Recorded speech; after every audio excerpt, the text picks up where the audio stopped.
It's good to have you join us on Nationwide this Thursday evening. We are live in Abuja, the nation's capital, and I am Hawa Salihu Adama. Welcome. Our starting point today is the State House, where the federal government is committing over $11 billion for the commencement of work on the Lagos-Calabar Coastal Standard Gauge Rail. The Minister of Information and Culture, Lai Mohammed, told the press after the Federal Executive Council meeting that this is due to the importance to the nation's coastal economy. Over now to State House correspondent Jide Onifadi. Information and Culture, Lai Mohammed, says the Federal Executive Council gave the approval to commence the Lagos-Calabar Coastal Standard Gauge Rail due to its importance to the nation's coastal economy. Because after the Lagos-Kano route, this Lagos-Calabar coastal road actually will link all the coastal cities in the country. Actually, the proposed route alignment is as follows: to go from Lagos to Shagamu, Shagamu to Ijebu-Ode, Ijebu-Ode to Ore, Ore to Benin City, Benin to Saple, Saple to Warri, Warri to Yanagwa, Yanagwa to Porakot, Porakot to Aba, Aba to Uyo, Uyo to Calabar, Calabar to Akampa, to Ikom, Obudu Ranch, with branch lines from Benin City to Agbo, Ogwashuku, Asaba, Onitsha, and Onitsha Bridge, and then Porakot to on a deep sea port. The other project is the Kano-Jibia route and the Port Harcourt-Maiduguri route. Works and Housing Minister Babatunde Fashola received the nod of the council as the memos concern the commitment of the government to expand and consolidate on the rail projects. So those are the two, the cost, 11,174,721.74. In the State House, Jide Onifadi, NTA News. Efforts at enhancing the rearing of livestock and growing its value chain is receiving a boost with the inauguration of the National Livestock Transformation Project in Awe, Nasarawa State. The project represents Nigeria's strategy to encourage cattle farmers to adopt ranching with its benefits. The government of Netherlands is partnering the Nasarawa State government to grow the sector. To ensure its successful takeoff, the state government earmarked 22,000 hectares of land for development as ranches. Technical support would also be provided for the farmers to be involved in the cattle value chain, as revealed at the inauguration.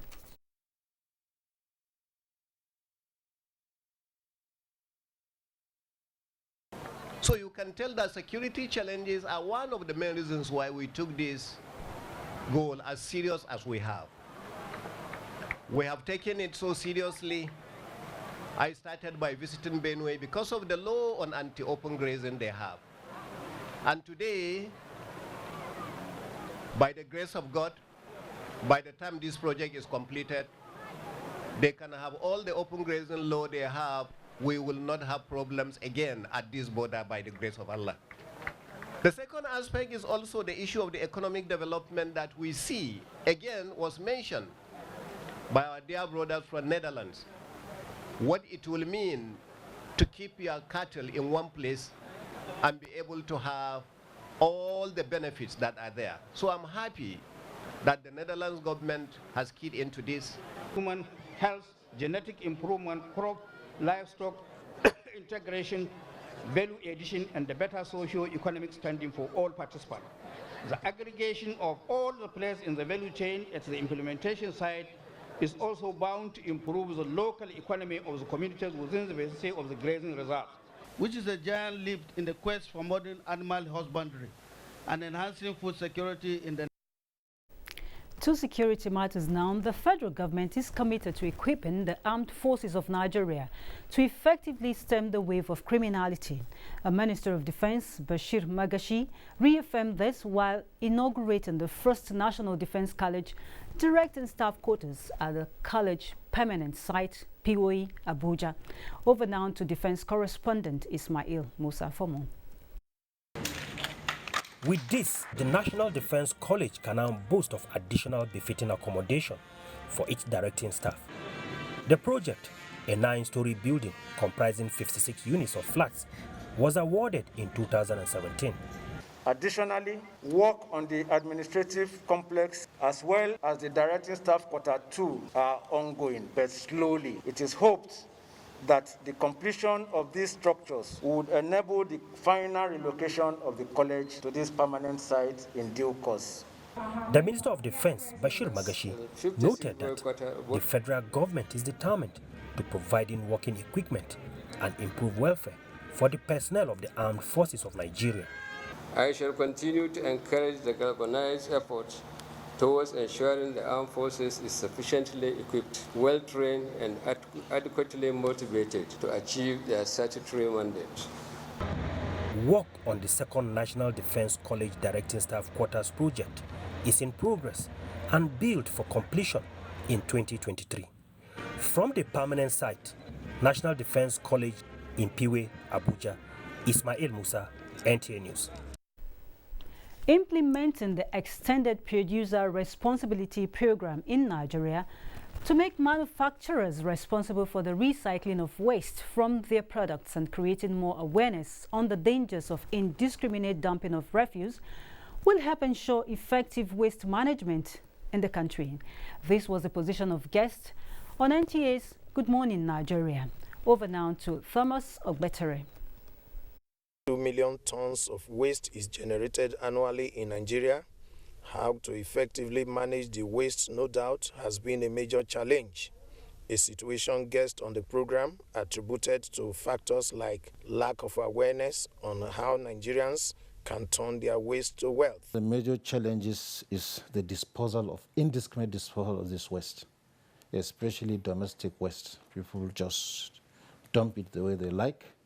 They don't follow the stipulated way. Right from home, if it's a domestic waste, it's supposed to provide different receptacles. And waste management in communities, especially when it comes to domestic waste, is better carried out by local governments. It's an incentive-based system where people will be incentivized for whatever e-waste they have kept and put through formal collection channels, so that there's an attraction and a willingness to want to give back this e-waste for recycling.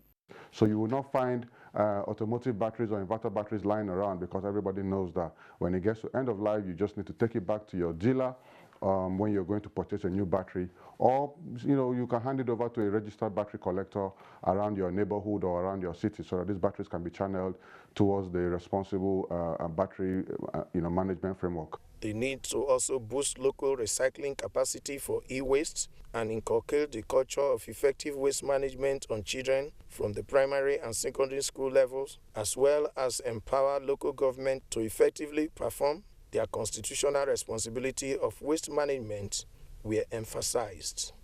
In Abuja, Thomas Ogbetere, NTA News. Let's now head on to Lagos, where Michael is on standby with more reports. It's over to you.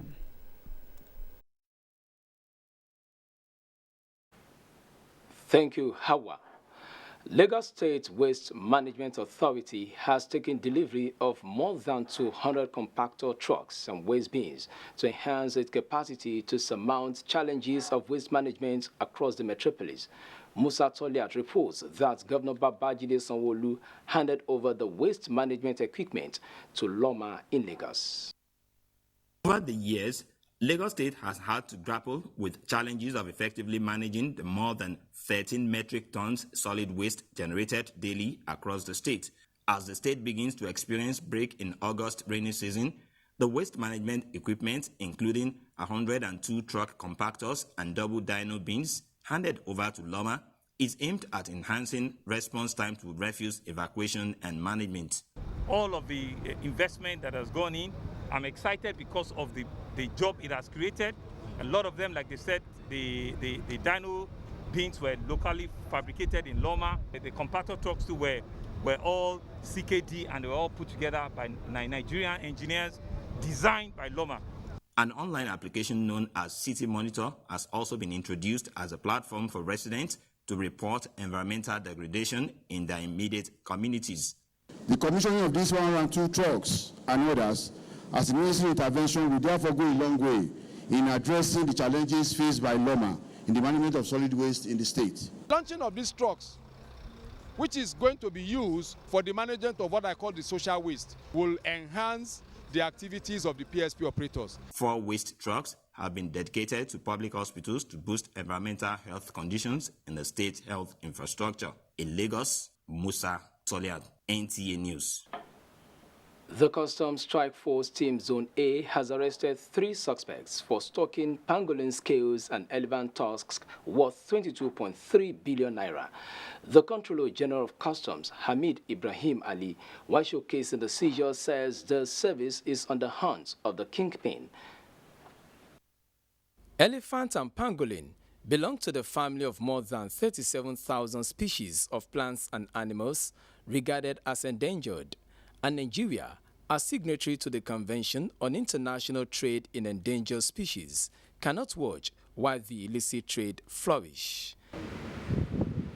Credible information and collaboration led to the interception of these 196 sacks containing 17,137.40 kilograms of pangolin scales, in addition to 4.60 kilograms of pangolin claws. The customs say high demand for wildlife in Southeast Asia makes Nigeria a strategic transit location, which invariably led to its surveillance and interception of items at a location on the eastern side on Ijeoma Street, Lekki, Lagos. Already, 3 suspects who are non-nationals have been arrested. The kingpin is on the run, thinking he will evade the long arm of the law. Security agencies at all entry and exit points are on red alert to track and arrest him to face justice. He is therefore advised in his best interest to surrender himself to the Nigerian Customs Service. The Controller General of Customs wondered why any individual will be used to perpetrate such an illegal trade. They are brought in by foreigners, and then our own people are used as the conduit to export this thing. Why should we be the hope of this export? While reiterating its willingness to treat as confidential any information that will assist the agency to reduce smuggling activities to the barest minimum, the Controller General promised to extend same treatment to any person or organization remotely connected to illegal trading of wildlife. You are still watching Nationwide on the network service of the NTA. We'll take a short break now. The news continues shortly. Please stay. Youths are about the greatest assets the country has at the moment. It is therefore not surprising that the administration of President Muhammadu Buhari is strategically responding to the yearnings of the youth through multiple projects and programs. Youth Entrepreneurship Support Years by Bank of Industry, the Youth Investment Fund by the CBN, and several other conditional cash transfer programs. Recruitment of 774,000 social workers, majority of whom are youths, and so many other projects that are beneficial to youths directly or indirectly. If the administration can do all this, definitely with a degree of patience and time, it can achieve more. Nigerian youths must come together to say no to terrorism, no to vandalism, and no to all disruptive tendencies. Hashtag Youth for Greater Nigeria. Pacifying the youths, unifying the nation. The future belongs to those who leverage on digital innovations. Digital PS International presents DigiTest Online 2021, an online summer camp that brings ages 8 to 18 together across Nigeria, Canada, US, and more countries. Theme: Digital Skills, Pathway to Prosperity. Date: 8 to 16 August 2021. At DigiTest, kids and teens will harness their potential to create digital products with possibilities of making profits online. Participation would be virtual with few physical non-residential at the DigiTest Center, Abuja, and we all enjoy a level playing field to compete with students across the globe. Lots of prizes to be won. Give your kids an opportunity of a lifetime today for only 5,000 Naira for virtual and 20,000 Naira for physical. To register, visit our website at www.digitalpeers.org/digitestonline2021 or call 08077823307 or 08077823308. A new edition of TV Guide is out exclusively with Governor Simon Lalong of Plateau State. Since assuming office, our rescue administration has pursued the path of peace and reconciliation and restored confidence among people of different ethnic, religious, and political persuasions. Peace is back on the plateau. We are building world-class infrastructure in roads and opening up opportunities for innovation. The edition is a compendium of mind-blowing stories for your reading pleasure, ranging from entertainment, economy, sports, media, politics, family, and lots more. Pick up a copy and keep abreast with issues and trending features within our space. TV Guide, very incisive, very educative and compelling. Grab a copy at the vendor near you or any NTA station nationwide. TV Guide, your indispensable companion.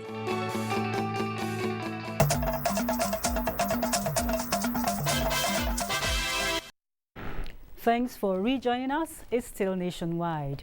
With 30 completed water supply projects of over 1.7 million litres per day capacity, development of infrastructure in the water sector in Nigeria from 2016 till date has been described as a great revolution. The Minister of Water Resources, Suleiman Adamu, says there are several other projects that are ongoing and the federal government is partnering states and other stakeholders to meet the water needs of the nation. State House correspondent Jide Onifade reports. The policy of the Buhari administration since inception is focused on completion of uncompleted projects, some of which had been abandoned for decades. Going by the saying that water is life, the administration, through its Ministry of Water Resources, has touched almost all areas with a view to providing sustainable access to safe and sufficient water for social and economic development needs, as well as adequate sanitation by 2030. So on the dams, there are over 200 dams in this country with a capacity of 11.2 billion cubic meters for irrigation, 900 million cubic meters for water supply, and 18 billion cubic meters for hydropower. Out of the 37 projects that we inherited, we have completed 12. And 20 more are prioritized for completion by 2023. Minister Suleiman Adamu says much have been done in the development of infrastructure, and though the supply of potable water rests solely on states, the federal government is intervening through collaboration and partnership with states, the private sector, and non-governmental organizations towards ensuring Nigerians have access to potable water. Well, what we've been doing since 2015, we're being guided by 3 pillars. The National Water Resources Master Plan that has been existing since 1995, but was never really implemented to the letter. And the Water Sector Roadmap that we developed in 2015, which was approved by Mr. President in June 2016. And of course, the United Nations Sustainable Development Goals. We inherited about 116, 38 irrigation and drainage projects, 37 dam projects, and 41 water supply projects. So after we did a technical audit in 2016, we prioritized them into high, medium, and low. And that has been what has been driving us. The weekly executive briefing of press is initiated by the presidential media team. In the State House, Jide Onifade, NTA News. Now to education, the Edo State government has suspended the principal of a public secondary school in Benin, Edo College, over a viral video showing some students in SS3 abusing fellow students. The government has also suspended indefinitely the housemaster in the hall where the incident took place. Agatha Egwari Uju reports. Edo College, a government-owned all-boys boarding school founded in 1937, has produced notable personalities in the society. Edo College is in the news not for the right reasons. It's this video circulating in social media platforms of some students beating up and stripping fellow students. The incident occurred Thursday, 29th of July, and investigations revealed that they are SS3 students in a Kenzua Hall sitting for the NECO examinations. Just before the suspension of the school's management, officials of the Ministry of Education, led by the Permanent Secretary, visited the school. That period was just before their breakfast. We were able to identify all the students involved, and we called them in for questioning, one after the other. And we communicated that to our supervisory Ministry of Education. And we are advised to immediately place the students on indefinite suspension. In a reaction, the state government described the video as disturbing and that it exposed the incompetence of the management of the school's authority. A statement by the secretary to the state government, Osaudion Uge, handed the suspension of the principal pending investigation, indefinite suspension of the housemaster of the Kenzua Hall, and handing over of all students involved in the abusive act to the Ministry of Justice for investigation and prosecution in accordance with the child rights. Government has also apologized to the victims, their parents, and the general public. In Benin, Agatha Egwari Uju, NTA News. And I have with me in the studio an educationist and chairman of the FCT chapter of the National Association of Private Schools Proprietors, Mrs. Olushola Bankole. She joins us to discuss issues of abuse in secondary schools and the way forward. Thanks for coming on Nationwide today. Thank you so much. We've just seen a report of an assault of a junior student by a senior one who should be protective of him. Bullying, in short. What do you think of this? Oh, yeah. It's actually, I got to watch the video yesterday. Somebody sent to me, and it was so disgusting. I had to delete it, really. But no, the report was included, and I read again and again and again. Actually, bullying seemed to be taking place in a lot of sectors, not even just in the education sectors or in the schools alone now. And I'm thinking that maybe because of the situation of the economy, lack of, basic amenities are not available in some places. And, when people are generally mentally disturbed, it may not be that they are run mad. Of course, since COVID, there's been a lot of efforts. Like even in our association in FCT, we had a series of trainings online that we did for our members. And we talked a lot about safety in schools, as well as mental health of students, and the teachers or the staff in the school. So I think we need to pay a lot of attention to mental health. Mental health issues come up not just because somebody has is mad, because I think that's what a lot of people think. But it could be, there could be some foundational problems. It could be frustration. It could be an health challenge that is not addressed. And, generally, as private school owners, I know at a point we were emphasizing on dealing with bullying in our schools. I think we need to do a lot more. And that shouldn't just be for private schools, in all schools. I was discussing with someone today also on the need for, what's it called now? Ethics. Okay. And not just the religious aspect of it, but having a sense of responsibility, not just to yourself, but to people around you. As much as you want to claim your rights, you should know that you also have responsibility towards other people. You know, bullying is just an aspect of it. We've also had cases in recent times of sexual molestation. There was this celebrated, well, alleged case of a student in Abuja that unfortunately died. You know, we understand that maybe people are reacting to situations around them, but what concrete step are you guys taking as an association to bring this to minimal whatever? Oh, you see, like that particular case, of course, it's with the police right now, so of course we can't give a but as an association, we visited the school, asked a lot of questions. We couldn't reach the parents. We would have loved to reach them as well. You know, there's this shielding of particularly the mom of the child away. And of course, there are a lot of stories, even about the individual or the organization that is actually fanning the story. But when we went to the school, we realized that there is an aspect of the story that we are not getting. I don't even want us to focus on that story in particular. I'm using it as an example because there are several all over the places, you understand. So what are you doing? Without just, of course, you talk, you condemn and all that, but is there any concrete step you're taking to ensure that this is brought as an association? You know, I know with the issue of insecurity in schools that has been going on, even the national president at a point brought out a press statement where he emphasized the need for us to pay close attention to what's going on in our schools. In fact, he recommended that every private school in Nigeria, of course, we have to also push that to our platforms in FCT, should ensure that we have CCTV. And I always add, not just have CCTV, man it.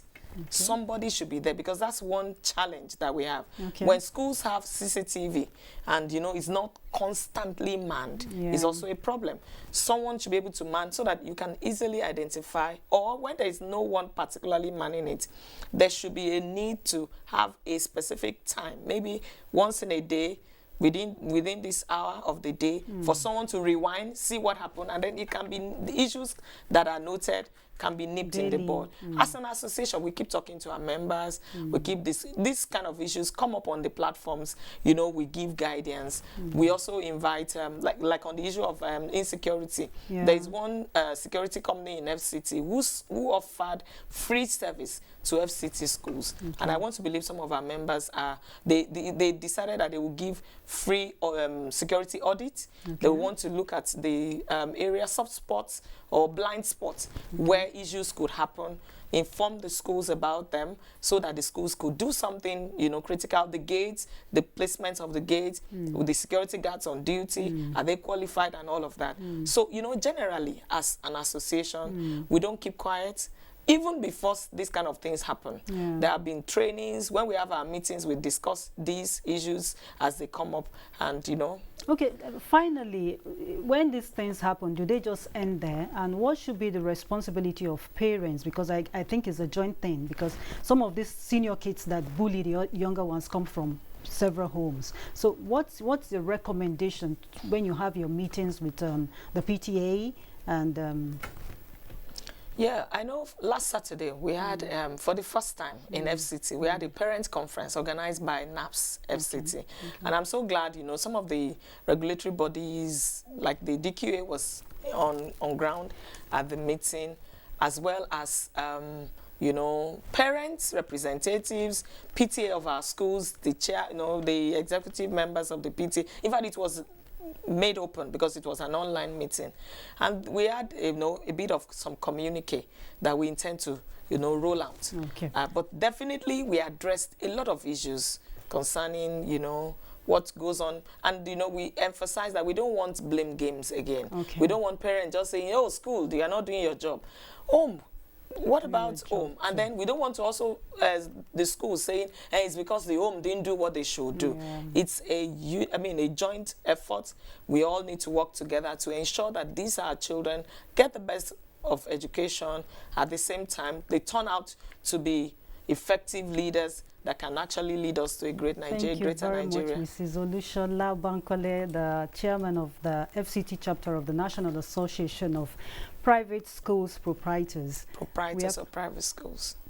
National Association of Proprietors of Private Schools. Private schools. Thanks for the correction. We appreciate your coming on Nationwide today. Thank you so much. Well, our next story, it's a kind of a ray of hope as Nigeria has constituted a forum that will pave way for greater access to justice for Nigerian children. The launch of the forum is a collaboration of the Federal Ministry of Justice, the European Union, UNICEF, and the Nigeria Police. Femi Okewo has that. Nigeria has of recent been battling with an increasing number of out-of-school children. There is also the problem of abuse of the various rights of the children, all of which end up with the child not being able to secure justice. This is why the federal government has sought the collaboration of relevant international organizations to lift the children from its high level of vulnerability. Everywhere, groups of children are being left behind as victims of prejudice and discrimination. Among the most vulnerable are children born into poverty, children in detention, children on the streets, and children with disabilities. Yet, only a fraction of children whose rights are violated come forward and seek redress. In order to bring about an effective implementation of the Access to Justice program for the children, the forum draws membership from a wide range of sectors that will help facilitate the government's intention. Children are on the move, and for various reasons, ranging from whether they are voluntarily or involuntarily. The Legal Aid Council already provides a range of criminal and civil legal services. The committee is expected to be a standing committee, continuously providing better access to justice for the Nigerian child. In Abuja, Femi Okewo, NTA News. The federal government is poised to encourage skills acquisition by students in the nation's senior secondary schools. The Executive Secretary, National Senior Secondary Education Commission, Dr. Benjamin Abakpa, said this while on a call to the Executive Secretary, Nigeria Education Research Development Council. Dr. Abakpa noted that the senior secondary school curriculum must be developed to serve the interests of the nation, saying that exposing students early to trade subjects will encourage self-reliance among them. The Executive Secretary, Nigerian Educational Research Development Council, Professor Ismail Junaidu, said intensive study of the 34 trade subjects in senior secondary schools had been in place for the past 11 years, but the council had initiated a process for a review of the curriculum. Both parties agreed to work together to build senior secondary education to enhance government's efforts towards reducing out-of-school children syndrome in Nigeria. The House of Representatives Committee on Basic Education and Services says collaboration among stakeholders is key to promoting excellence and curbing examination malpractices, while going round some schools to monitor the conduct of the ongoing National Examination Council NECO exams. The committee says it will work with all concerned to ensure that scheduling is convenient and provision of materials is required. In assignment with the ministry, with the examination bodies, WAEC, NECO, NAPTEB, and then the House Committee on Basic Education. We've always been collaborating, and we'll continue to do that to make things easy for everyone. Chairman of the committee, Julius Ihonvere, added that putting in place adequate security in schools is of utmost priority. And our Ibadan Network Center is next with Kemi as our guide. Hello, Kemi. So, Hawa, and welcome to Ibadan.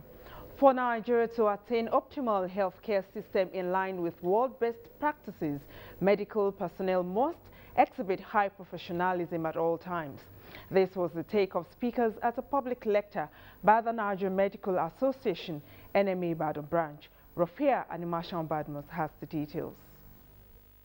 Delivering the lecture on the expectations of an optimal health system in a dwindling economy, a delusion or reality, the speaker, who appeared via Zoom, said physicians must attune themselves to the professional dictates for optimal delivery.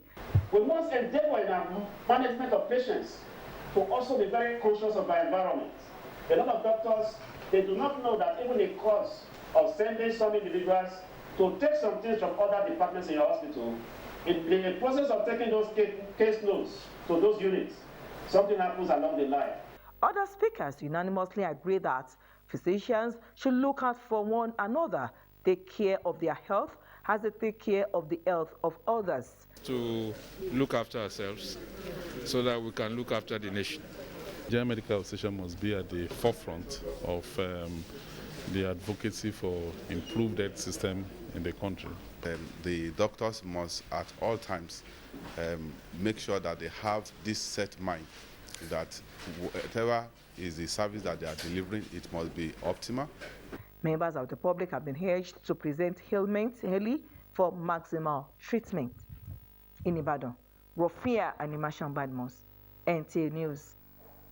As the numbers of new COVID-19 infections continue to rise across the country, the need for renewed efforts towards compliance with COVID-19 protocols remains imperative. Funke Ibidamiton is out on the streets to see the level of compliance here in Ibadan. Funke, what is happening out there? I'm right here at Agodi Gate area. It is a densely populated area of Ibadan, the Oyo State capital. Unfortunately, as you can see, most of the people are moving up and down without their nose mask. Worse still is that most of the shops that are here do not have the basic wash hand facilities. The question is, do people still believe in COVID-19 and in particular the Delta variant? Even though we must observe all the protocols, wear your mask, distance yourself, at the same time we should pray more and give thanks to God, because we overcame Ebola, we overcame the first variant of COVID-19, we shall overcome this also. What I see about the COVID-19 is that the COVID-19 is going on gradually, so it's not too much in the country as well. I forgot it at inside the car. I think we don't have it in Oyo State. Actually, I left it in the office. I don't want to pick up something at the bus stop and back to my office. It's obvious that the people are aware of the devastation of COVID-19 and, of course, the new, more vigorous Delta variant. The question now is that are people prepared to comply with the COVID-19 protocols of nose mask, washing of hands regularly, and of course, social distancing? Experts believe that if all these protocols are followed very strictly, the curve of COVID-19 new infections will be flattened. Kemi, it's back to you in the studios. Thank you, Funke. I hope people will do the needful. And that's it from Ibadan. Hawa, it's back to you. Very well, Kemi. Many thanks. To politics now, a meeting of the People's Democratic Party Board of Trustees and the National Working Committee has held in Abuja towards resolving the recent internal crisis rocking the party. Timothy Yusuf reports that the meeting held at the National Secretariat of the party in Abuja.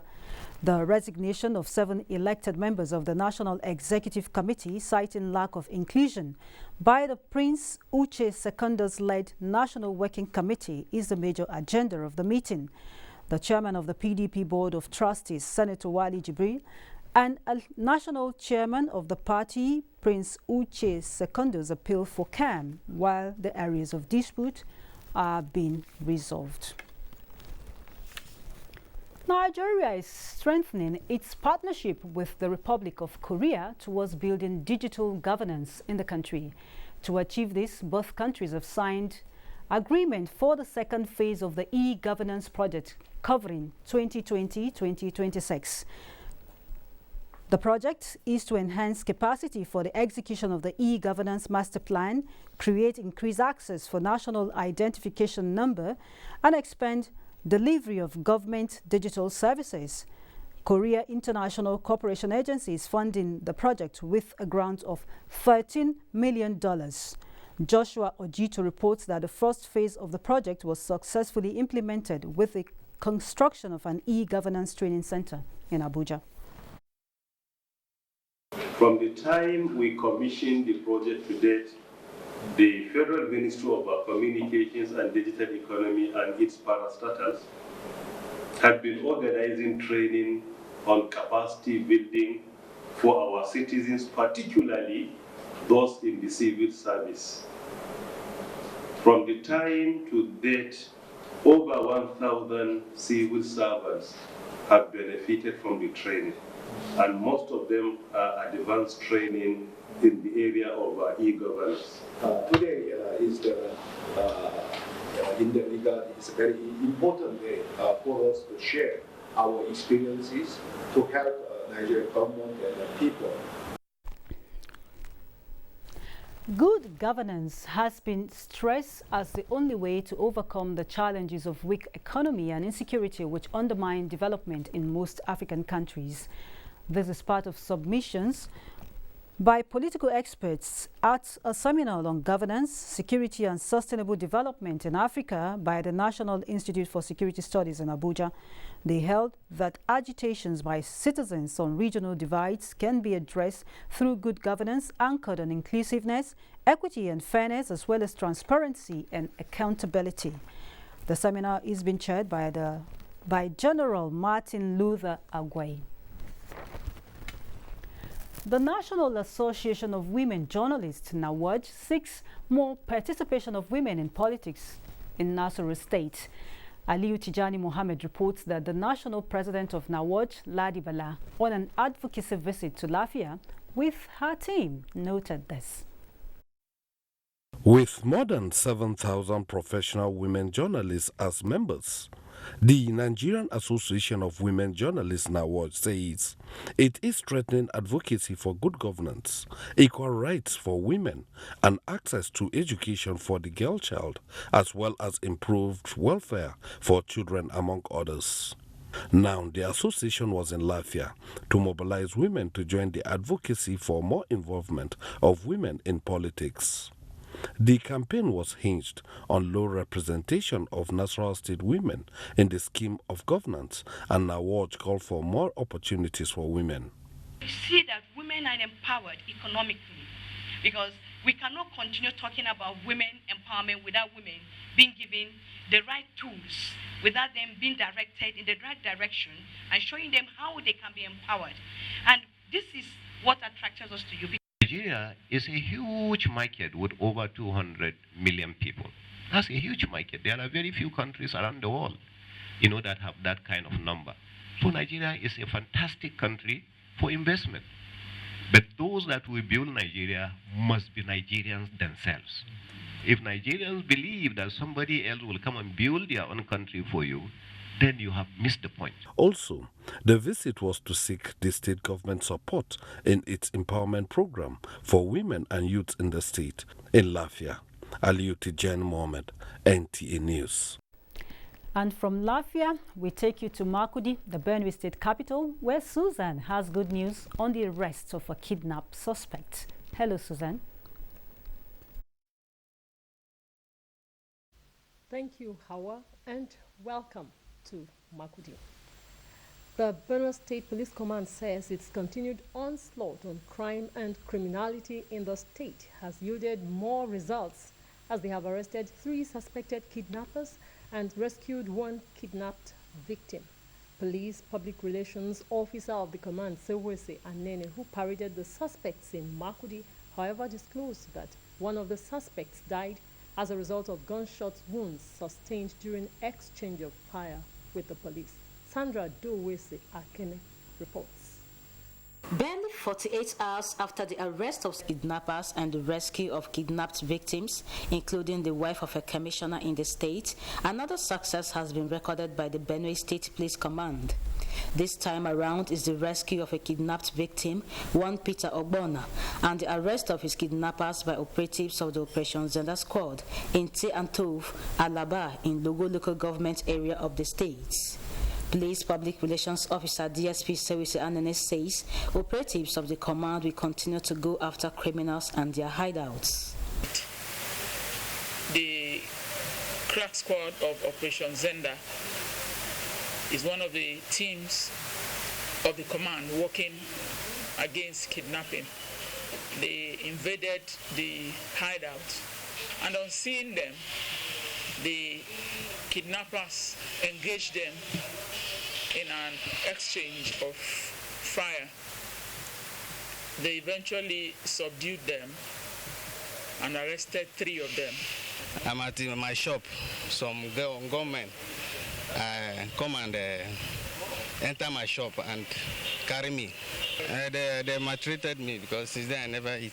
DSP Sewisi Anene further added that cordon and search operation is ongoing to apprehend the fleeing suspect with bullet wounds and appealed for useful information from members of the public for timely response. In Makudi, Sandra Dowisi Akeme, NTA News. Overcoming the contemporary challenges of insecurity in Nigeria requires not only armed combatant, but also spiritual upliftment of the security agents to boldly confront and defeat the forces of non-state actors. This is the focus of the 3-day annual retreat of the Nigerian Armed Forces Catholic Chaplains holding in Makudi, the Benue State capital. Elias Itiab has details. The Conference of the Nigerian Armed Forces Chaplains is an annual event where military priests of Catholic denomination across the country converge to appraise pastoral and operational activities and to issue policy directives that will guide them in their conduct. This year's retreat appraises the crucial role of the Armed Forces Chaplains in contributing to the boosting of the spirit man of the soldiers for total confidence in prosecuting wars. In achieving this onerous task, coordinator of the Armed Forces Pastoral Activities, Group Captain Philip Kwasao, calls for sustained synergy between army formations and sister security agencies.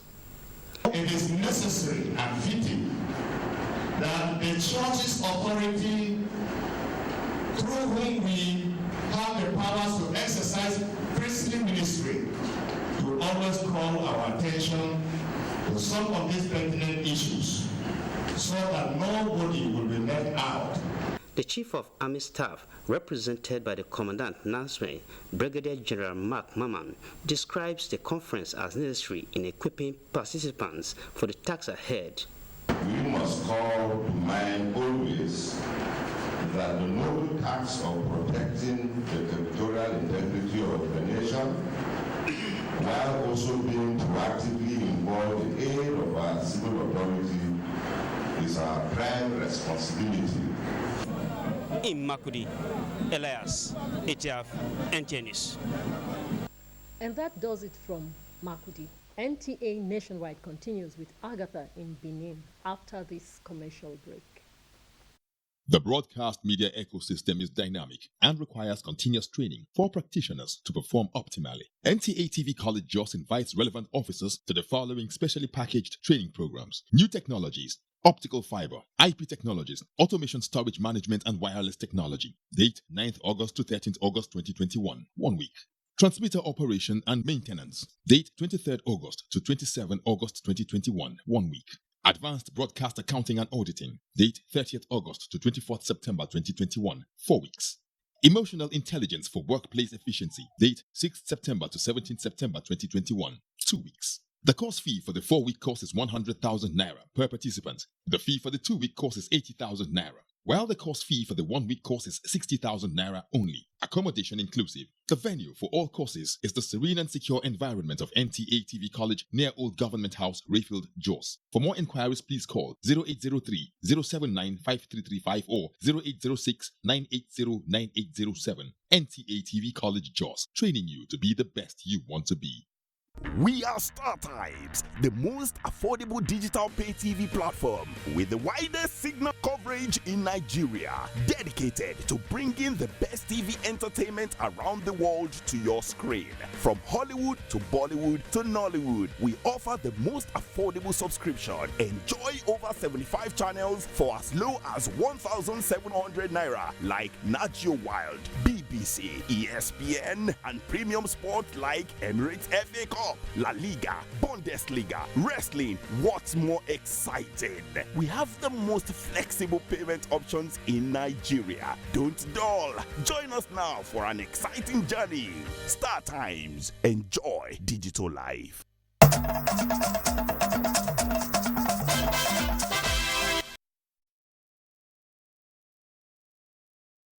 Thank you for staying on Nationwide. This is the Benin Network Center, and here Edo State government is making plans to engage 10,000 men and women to complement the security service system of the federal government. Governor Godwin Obaseki made this known when he inspected upgrading work in the police training school, Ogida Barracks, in Ego local government area of Edo State. Elizabeth Omoko reports.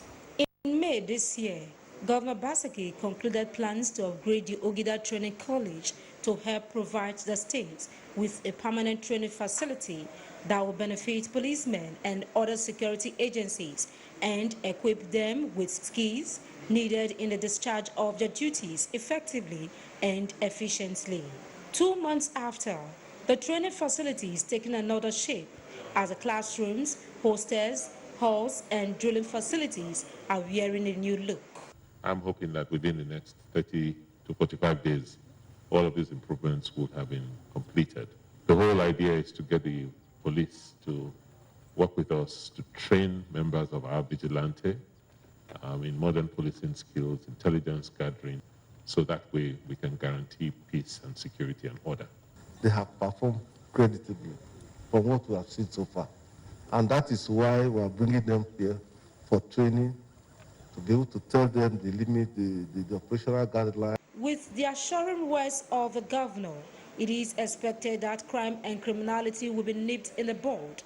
And apart from this, it will help reduce unemployment in the labor markets. In Benin, Elizabeth Omako, NTA News.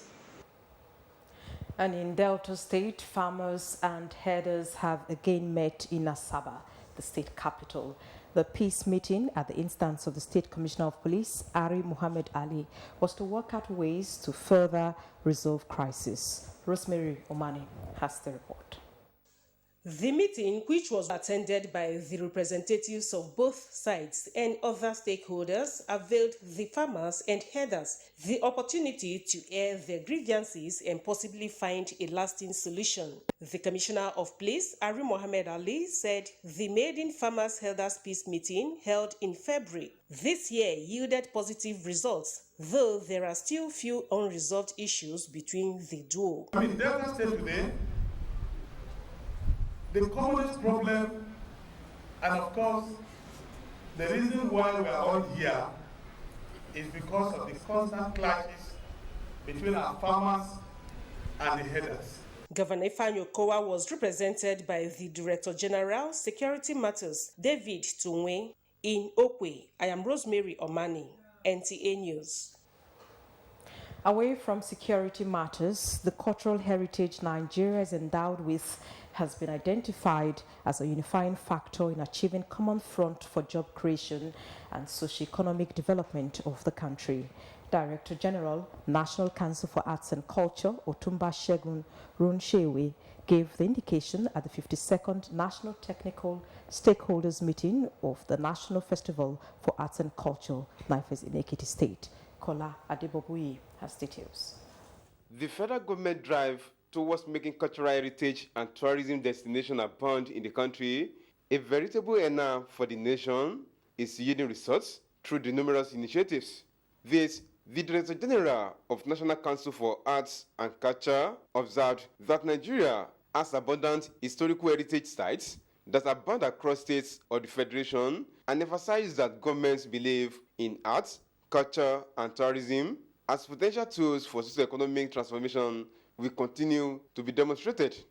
NAFES has been able to open so many doors of development, of skill acquisition, of promoting our country to the whole world. The wife of Ekiti State Governor, Erelu Bisi-Fayemi, said the opportunity granted the state to host 2021 edition of NAFES is not unconnected with the encouraging performances of state arts and culture, as well as commitment towards the development of the sector in stimulating tourism engagements and creating prosperity for local entrepreneurs. The NAFES speakers at the forum believe could be harnessed for job creation and sustainable economic growth of the country.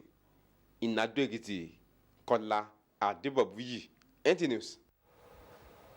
And that's our package. Hawa, it's back to you for the rest of Nationwide. Many thanks, Agatha. And sports is next.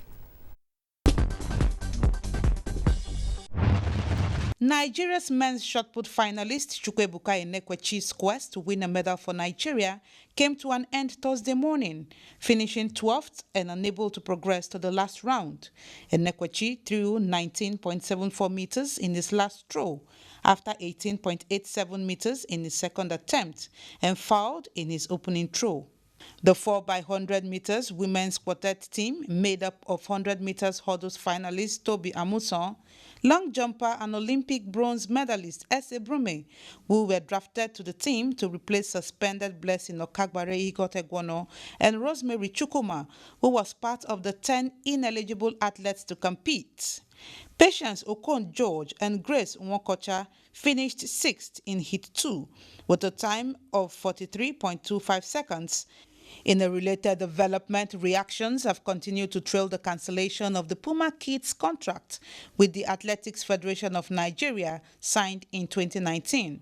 In a letter addressed to the Athletics Federation of Nigeria AFN dated August 4, 2021, Puma states, as a direct consequence of the recent developments, particularly at the Tokyo Olympic Games 2020, pursuant to clauses 9.2 and 7.3 of the agreement, we hereby terminate the agreement with immediate effect. Talking golf now, as the 2-week 2021 Golf Development Golf Clinic winds up on Friday at the IBB International Golf and Country Club Abuja. Wife of Speaker, House of Representatives Salamatu Gbajabiamila has advised the children to listen and follow instructions from the professionals. It's wonderful that they're able to have this opportunity, and I'd like to see this opportunity extended to more children so that more children are playing sports in the summertime rather than sitting at home. On a sad note, former chairman of the Nigeria Football Association, now known as the Nigeria Football Federation, Brigadier General Dominic Oneya, retired, is dead. He died Thursday morning, aged 73. Oneya led the Nigeria Football Association in year 2000. With sports updates, Tamara Ibiwe, NTA News. And sports concludes Nationwide today. Thanks for watching. But before we go, remember to partner with us here at the NTA as we stand against rape and rapists. I'm Hawa Salihu Adama. Good evening.